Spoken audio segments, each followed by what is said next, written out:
موچەی وەزارەتێکی هەرێم دابەش دەکرێت.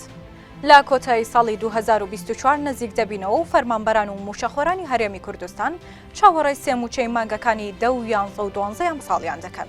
هەو کاتیش وەزارەتی دارایی عێراقدارنی موچەی ڕاگرتووە، بەڵام وەزارەتی پێشمەرگەی هەرێم ڕای دەگەیەنێت هاوکاری دارایی هێزەکانی هاوپەیمانان بۆ مانگی 11 بەسەر پێشمەرگەکاندا دابەش دەکرێت.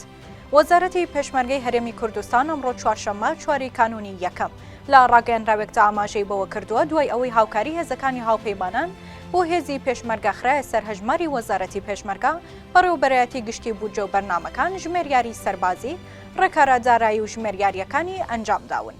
وەزارەتەکە ڕاشی گەیاندووە بۆ ئەمە بەستە ڕۆژی یەکشەممە 8 کانونی یەکەمی 2024 هاوکاری مانگی 11 ساڵی 2024 دابەش دەکرێت. ئەمە لە کاتێکدایە کە سەرجەم موچەخۆرانی هەرێم بە هێزەکانی پێشمەرگە و هێزە ئەمنیەکانەوە موچەی مانگی 10 و 11 و 12 ئەم ساڵیان وەرنەگرتووە و چاوەڕوانیەکان بۆ ناردنی موچە لەلایەن بەغداوە تا دێت زیاتر دەبن.